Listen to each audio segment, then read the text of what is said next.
What is up and welcome back. My name is Josh and today we're going to be making a AR gun. Yeah, we're going to be shooting 3D objects out of our camera.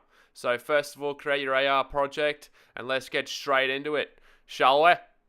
What I always like to do with a new fresh scene or a new fresh view controller is go ahead and delete all the unnecessary code that we do not need, all the comments and that ship scene that Apple will try and put in.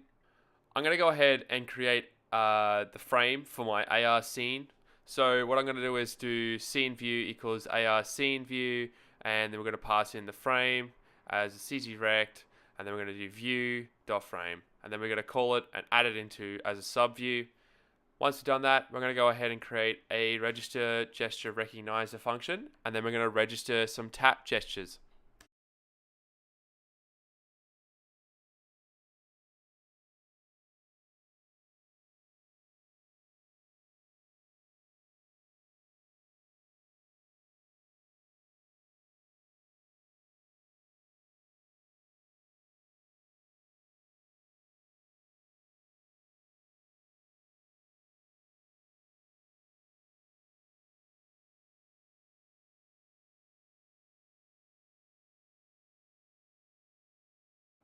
To create the register gesture recognizer function, all you want to do is create a private function. Doesn't have to be private, I make it private just because.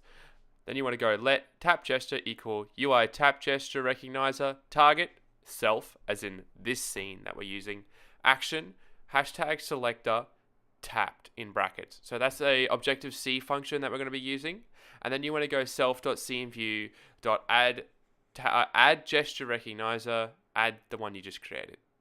After you've created your register gesture recognizer function, you got to create the tapped function that we called in the hashtag selector as an Objective-C function. So this is the action that will happen once you tap on the screen. So we're going to call in here spawn shooty balls, and we're going to create a function that will spawn shooty balls. Let's do that.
First thing we do in this function is create a guardlet that takes the current frame of our scene view, and if it can't find that, just return.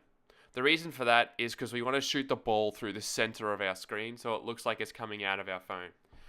Then we're going to create a translation matrix identifier, which will then put the position of the spawn of the ball further in front of the camera or in front of the phone. Then we create the sphere material and the sphere geometry. Then we create the sphere node. The sphere node takes a SIMD transform matrix multiplier. So it takes the current frame, the camera, the transform, and the translation and puts them all together.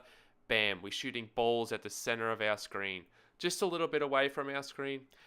Then we're going to create a force vector, and we're going to use sphere node dot world front dot x times 150. We're going to do that by all of them, but dot y and dot z. Then we're going to apply force using that force vector we just made. So we're going to shoot force on all sides of the ball, really, and we're going to shoot it out into our scene view. So it's a bit of a mouthful. Then you want to add that node.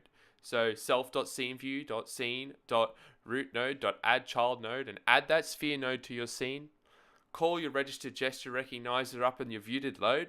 Run your project and start shooting balls. Thank you everyone for watching. Thank you everyone for tuning in. I really enjoyed today's video because I've been creating an app around this type of function, obviously doing other things as well. But if you like today's video, don't forget to hit that like, and don't forget to comment, subscribe, do all that jazz, you know, it really helps me out a bunch. And if you do make a cool app out of this, please let me know. I'd like to hear it. So, peace out, y'all.